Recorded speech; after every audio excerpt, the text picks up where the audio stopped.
A first look at an up-and-coming winery referred to us by a longtime Cellar Angel favorite, Digadillo Cellars. Take a look at this.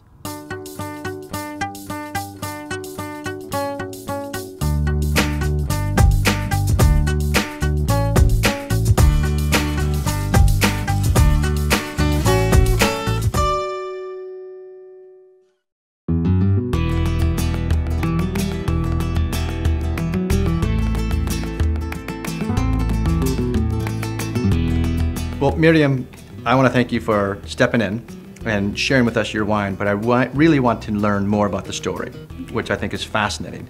So walk me through kind of the history of, say, the last 20 or 30 years of where we are today and how you began producing this wine. Okay. So my parents and I, we grew up in St. Helena. Well, my dad moved to St. Helena from Guanajuato, Mexico, and began working in the vineyards for Camus Vineyards. And little by little, he worked his way from working in the vineyards to working in the cellar. Good place to start.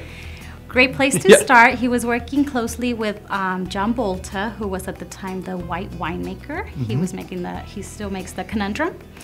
And my dad got a passion for wine. And he had this dream of making his own wine one day. But unfortunately, life happened. So when this happened, me being daddy's girl, inherited this dream and figured that one day we'd make it happen for him. And so we want to keep him alive through wine. So he came to America to pursue, quote unquote, the American dream. The American dream. Landed in California, grew up in the vineyards, and kind of worked his way through hard work and some sweat equity, and then got bit by the wine bug. Exactly. And so was he bit by Cabernet in particular? He loved the white wine. He loved the white wine. The Conundrums. However, when my husband stepped in and decided to help me make his dream come true, he came across some really great Cabernet grapes, and that's how Honrama came alive.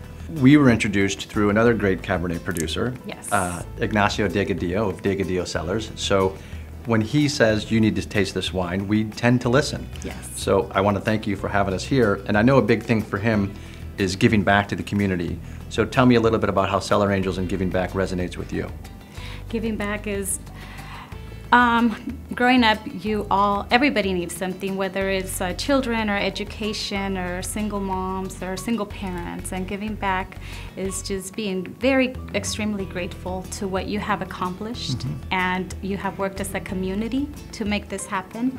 And cheers to giving back to the community. And wine's a good way to do that. Wine's absolutely a good way to do it. And what I like about it is where you source it from is some very, very famous Cabernet regions, but you don't make a lot of it. How much do you make? We are at 1,000 case production. It's a two-man team. My husband makes the wine. So what do you find the most fulfilling aspect of this process so far in keeping your father's dream alive?